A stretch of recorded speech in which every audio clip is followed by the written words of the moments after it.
Halo adik-adik, jumpa lagi di cerita anak Nusantara. Jangan lupa like, share, subscribe, dan tekan tombol loncengnya. Ayo kita saksikan ceritanya. Dahulu kala, hiduplah seorang pemuda yang bernama Galoran. Orang tuanya adalah orang yang terpandang dan disegani di desa. Namun, Galoran suka foya-foya dan hanya bermalas-malasan saja, menghamburkan harta kedua orang tuanya hingga mereka tiada.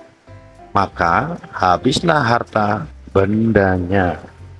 Seorang wanita kaya menjadikannya suami. Wanita itu memiliki seorang anak perempuan yang rajin dan pandai menenun bernama Jambean.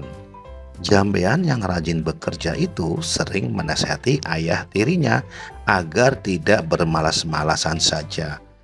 Nasihatnya itu justru membuat Galoran murka. Beraninya dia menasihati orang tua. Patutkah itu? Galoran marah. Ibunya berusaha membela Jambean, tetapi apa daya, sekarang engkau harus memilih aku atau anakmu, ancam Galoran. Hati ibu Jambean sangat sedih mendengar perkataan Galoran. Dia menangis siang malam karena bingung. Suatu hari dia memanggil anaknya. "Jambean anakku, kemarilah nak," serunya lirih. Jambean langsung menghampiri ibunya yang tengah bersedih. "Mengapa mak bersedih saja?" tanyanya dengan iba. Maka diceritakanlah rencana Galoran yang berniat mengusir Jambean dari rumah.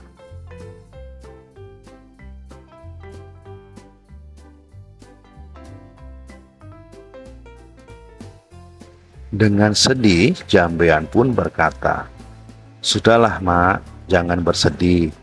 Biar aku saja yang mengalah. Yang benar nanti akhirnya akan bahagia mak," kata Jambean meyakinkan ibunya.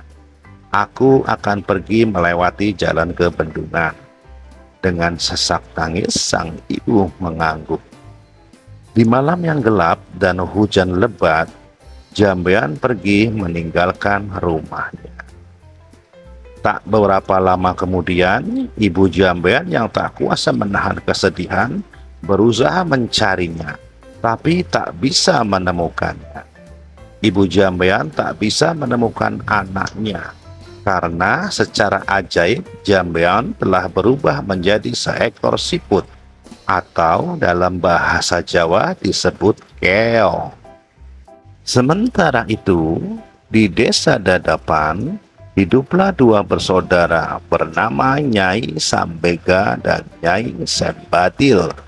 Mereka hidup miskin dan bekerja mengumpulkan kayu bakar dan daun talas. Suatu hari, keduanya pergi ke bendungan untuk mencari daun talas. Tiba-tiba mereka terpana melihat keong berwarna keemasan di atas batu.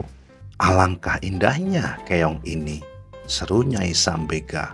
"Lihatlah, kulitnya indah berwarna keemasan. Aku ingin memeliharanya," katanya lagi. "Ya, sangat indah. Kita bawa pulang saja dia," sahut Nyai Sembadil. Maka dipungutnyalah keong emas tersebut untuk dibawa pulang. Mereka meletakkannya di dalam tempayan tanah liat di rumah mereka. Semenjak itu, kehidupan mereka berubah, terutama setiap pulang dari bekerja. Di dapur selalu tersedia lauk pauk dan rumah berubah menjadi rapih dan bersih. Nyai Sambega dan Nyai Sembadil merasa heran dengan keadaan ini.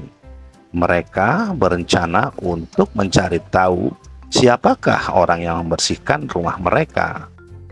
Suatu hari, seperti biasa, mereka berangkat kerja.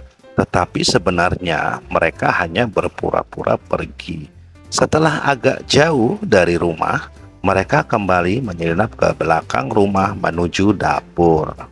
Dari dapur terdengar suara seseorang sedang memasak.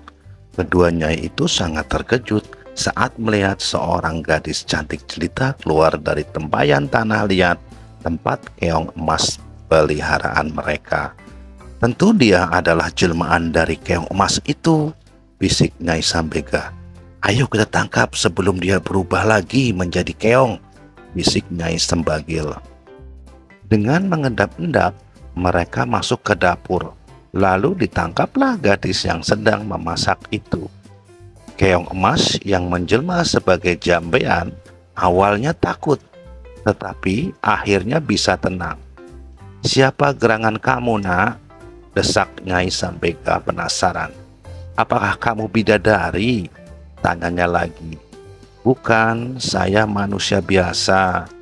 Saya diusir oleh ayah tiri saya, sehingga saya menjelma menjadi keong, sahut jambean tertunduk. Keduanya itu terharu mendengar cerita jambean, apalagi melihat ketekunan gadis itu dalam bekerja dan kebaikan hatinya. Akhirnya keong emas diangkat sebagai anaknya.